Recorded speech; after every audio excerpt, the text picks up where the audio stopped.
Sa mga sandaling ito, mga kapuso, makapiling po natin sa pamamagitan ng telepono ang OIC ng Philippine Coast Guard, si Commodore Joel Garcia. Sir, magandang hapon. Welcome sa QRT. Magandang hapon po, Emil. Saka magandang hapon sa libo-libong tagapanood ng inyong channel. Commodore, sa monitoring po ng Philippine Coast Guard, kamusta po ang lagay ng mga minomonitor nating area mula po nang pumasok ang bagyong Nina hanggang sa mga sandaling ito, Commodore, sir? Sa ngayon po, inaabangan po natin yung daloy ng trapiko dyan sa Matnog Sorsogon papuntang Alinsamar. Kasi sa ngayon, heavy pa rin po yung pila ng traffic despite the fact na pinayagan na po natin maglayag ang mga sakyan ng dagat. Ngunit sa sobrang dami ng mga sasakyan na kabus na stranded ay talagang at kukunti yung mga barko ay talagang wala po tayo magawa kundi mag-antay ng biyahe ng barko at papuntang Samar at makabalik. So sa ngayon medyo paunti-unti na rin po yung mga yung mga na-stranded na pasahero dito po sa Southern Tagalog, sa Batangas.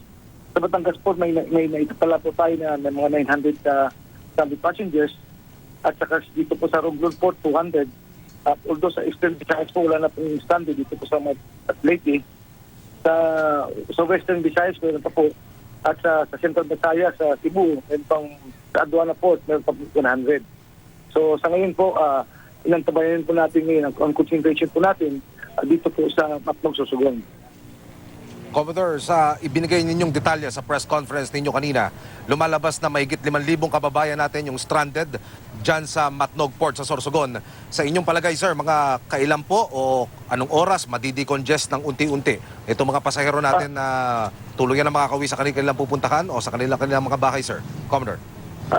Emil, katulad na sinabi ko kanina, although malayang nakakalayag yung mga barkong sakyan pandagat papuntang Samar, ito po ay highly dependent po sa bilang din ng mga barko na nagko-cross between Matnog Sorsogon papuntang Alinsamar. So usually po mga 2 hours po yung papunta ang barko at 2 hours pabalik. So in other words, talagang medyo may kabagalan po talaga. Pero ngunit pag nasimulan na po natin, tuloy-tuloy na itong mauubos yung mga stranded passengers. Commodore, may nabanggit din kayo sa inyong press conference kanina tungkol po doon sa mga nadisgrasyang mga barko habang nananalasa itong bagyong Nina. Kayo na po ang magdetalye, sir. Go ahead.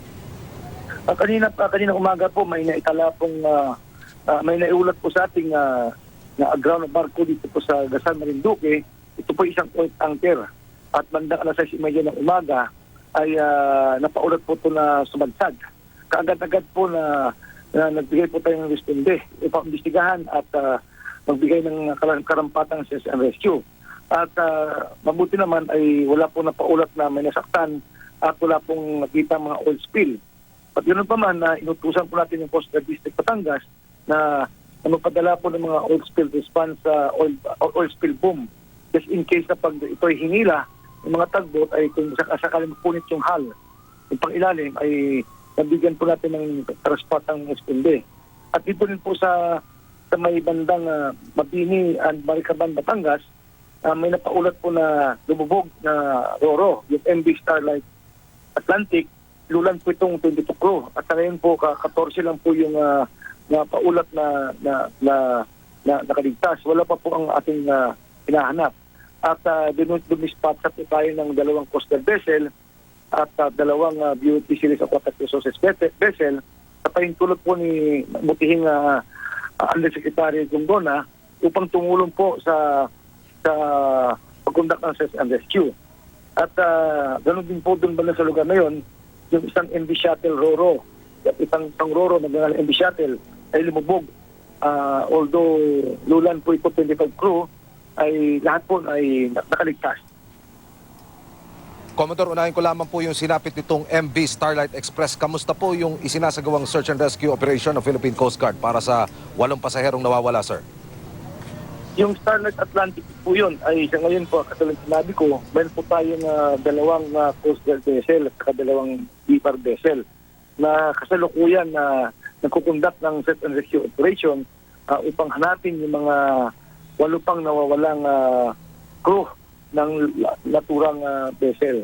So So baka mamaya po may ulat po tayo mga bandang alas 7 ng gabi ay ibibigay po natin sa inyong detalye.